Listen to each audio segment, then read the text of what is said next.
Welcome to Possible, the positive ripple effect. Today I'm meeting with Donald Morgan. He is a renowned cinematographer and a Hollywood native. Throughout his career, he has been nominated for 9 Emmy Awards and won 5 of them. On top of that, he earned several awards from the American Society of Cinematographers. However, Donald says he failed at everything he tried before he succeeded at cinematography. Please welcome Donald Morgan. Thank you, Don, for taking the time to speak with me today. My pleasure. So I want to just find out a little bit more about your journey throughout your life and through your career. I want to get started with where you're from. I'm from Hollywood, California. Okay, so you're pretty local. I'm a native. Yeah. So what was that like growing up in Hollywood and then going into the film industry? Well, I certainly wasn't heading that way in the beginning. I tried a lot of things before I became interested in camera. So what kind of jobs were you doing before you got into the film industry? I've been a failed rodeo rider, a failed race car driver. I've failed at a lot of things before I get. My first job in the film industry was in a film lab, processing film, and I did not like that, and I never thought I wanted to be in the film business. My dad was an animation cameraman. Mm-hmm. He was with Disney. He's way back in the 30s. He worked on Snow White and Bambi and Pinocchio and all those great Disney films. And I worked in film labs, and then I would go try something else, and I'd come back, and I worked as an animation cameraman for a little while. And it was back in the day when you turned a bunch of, went a little bit here, a little bit there, and then you punched a button, and you took one shot at a time, and it was very boring. And I'm just not a guy that can sit still, and I mean, I can do it, but I don't enjoy life doing it. So I finally got an opportunity with a guy by the name of Nelson Tyler that did aerial photography for the film business. And he used to do, car commercials, filming from a helicopter, and he built this mount, and it was, it was kind of a tricky thing to operate. You did everything with your fingers. You zoomed in, you zoomed out, you focused, you did everything. You didn't have an assistant flying around with you. And I started out as his assistant. In a little while, I started shooting, and it was, that's how I got started. And I really liked the excitement of the aerial photography. Little by little, people would ask me if I could grab something on the ground, and so I had to start expanding what I knew. I mean, I was very comfortable doing aerial photography. So you found that one thing that you did like about the film industry. Yeah, and I pretty much figured that I'd be an aerial cameraman the rest of my life. I never thought I'd be doing anything different. But you went on to become a director of photography. Yes, I did. So how was that process like, or how did you get into that? Well, it was kind of a fluke. The first thing that a guy ever asked me to do any lighting, which is what my job is, I work real close with the director. When we meet and we talk about the story, and what I try to do is service him. He has a vision of what he wants, and I'm supposed to bring that to life. So that's mainly what we do. Lighting is a big part of that. So I'm responsible for the look of the picture, mm-hmm. and I'm responsible for working with the director and lining up shots and making suggestions. Some directors, you have to be a little bit of a psychologist to do this job, because every director is different. They all have different demands. Some don't want to hear one thing from you, and some want to hear everything from you, and most of them are somewhere in between. So it seems like you're working with a lot of people, and you're working with a team of people, and you have to manage that team. How do you motivate people? I think people, first of all, I'm very careful who I hire, just like the director's very careful who he hires. He wants someone that's really motivated and interested in his project. And that's the way I work. I want people that, if they don't want to do what we're doing, I don't want them on board. So you know, I have the real challenge in my job is not when I'm at home here, because I have a pick of several choices of people that you know, I know will do a good job. It's when you're out of town and you're out of the country. And I mean, you know, I've been in the Philippines and I've been in Spain and, you know, I've been all over the world, and they work different. They have different work ethics, and it's just a constant learning. So what motivates you when you're working with these people on location that you're hiring that you don't really know and they don't know the job very well, and you have these challenges? What motivates you to work through those challenges and get the job done?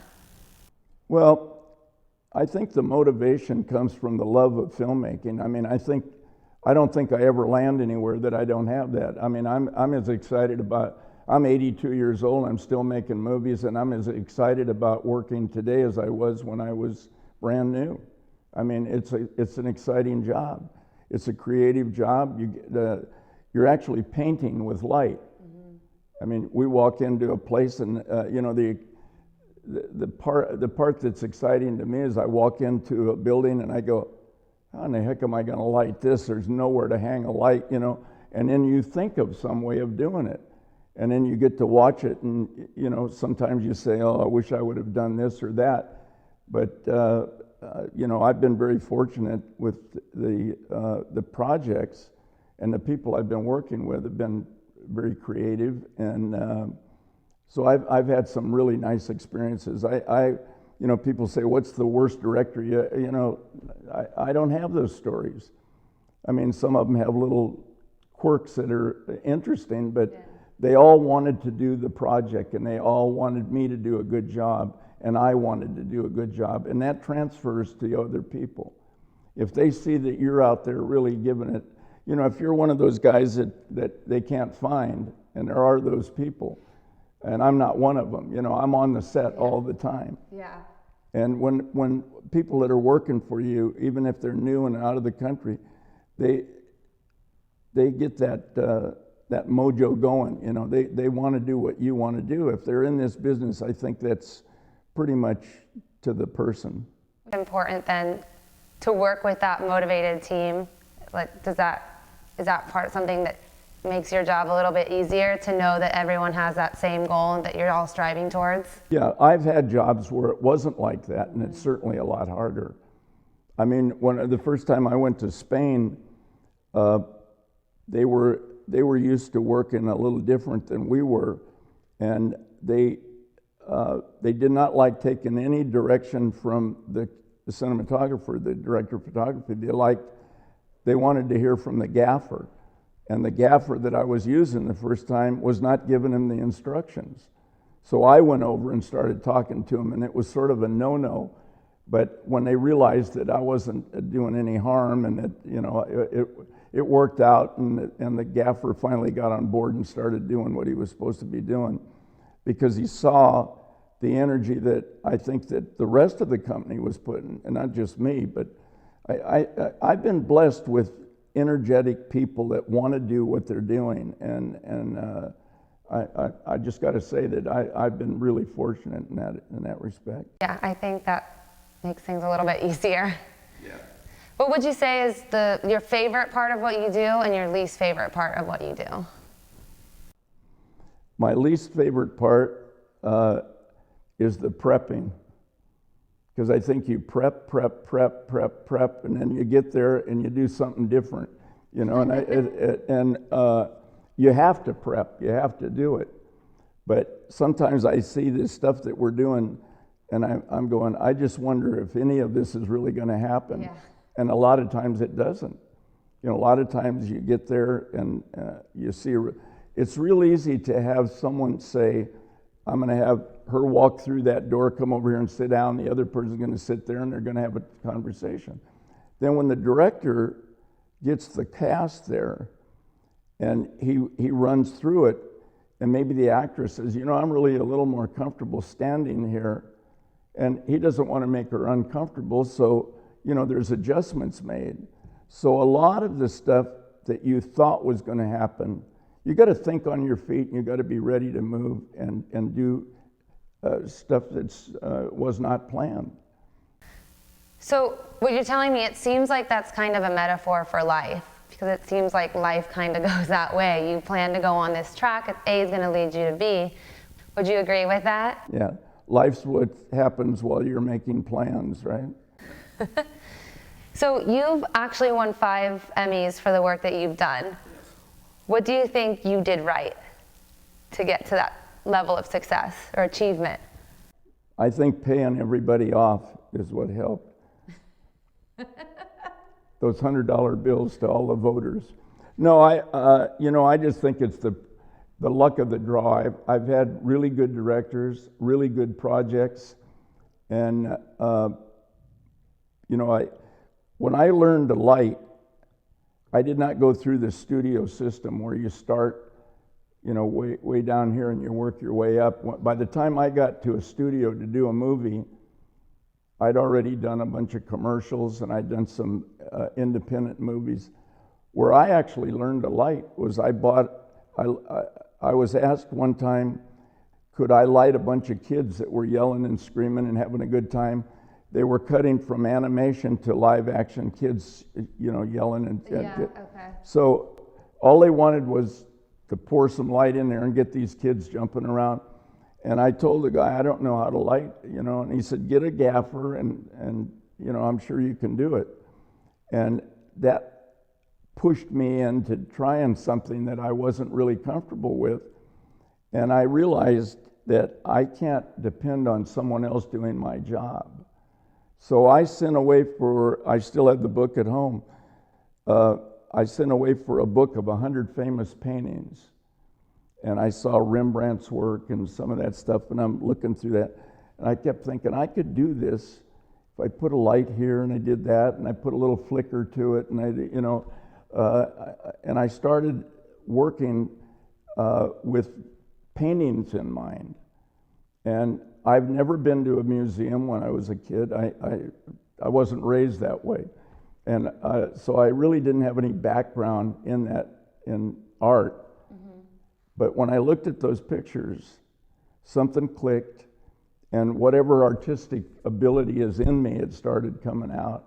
And that's the way I started lighting. And little by little, I would try things.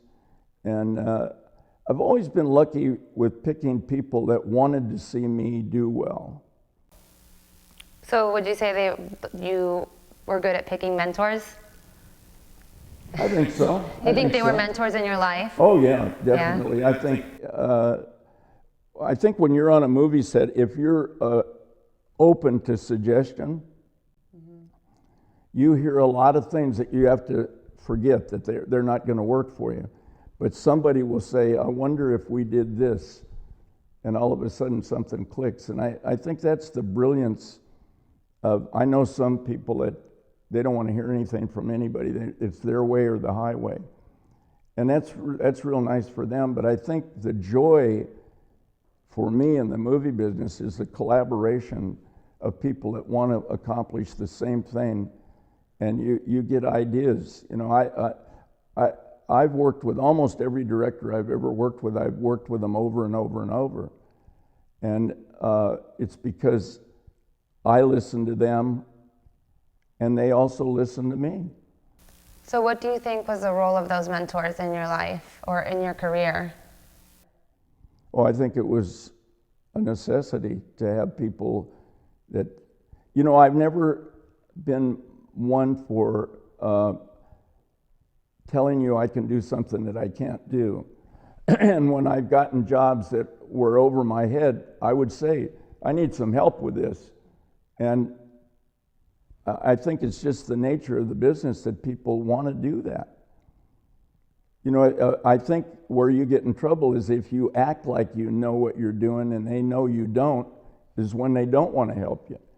Yeah. But if you say, hey, I've never done this before, anybody got any help? I need some ideas here. Seems like kind of making yourself a little bit vulnerable. Yeah. Yeah. But isn't that life itself? Yeah. It's in all areas of our life that people that are truthful and have the passion for life and you're open, I think people are willing to help you. So what are you most proud of in your life? This interview. You told me that you've done many things in your life and that you failed at many things in your life. What kept you keep trying multiple things? I think it was lack of direction. I had a very limited education. I only went to the 6th grade. I had learning disabilities when I was a kid, still have them. And they're simple. They're no big deal. I cannot spell. Are you dyslexic? Yes. And you asked me to write something down, and I said I wouldn't do it. It's because I couldn't do it. I absolutely need help when my wife helps me write every letter. So my insecurities as a kid limited me to what I would ask, what I would try to do.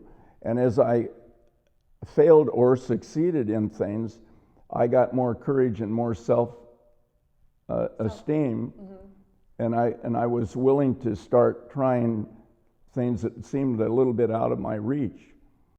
But you kept trying. You had the self-efficacy to keep trying until you found the thing that you were good at. Yeah. You know, I don't think being dyslexic is a bad thing. A lot of times it's actually a blessing in disguise. Oh, I don't have any problem with it now. I used to try to cover it up and hide it. It's what it is. And I used to think it was ignorance. And I've got enough self-worth now to think that I don't think I could have accomplished what I've accomplished if I was ignorant. I think I had a disability.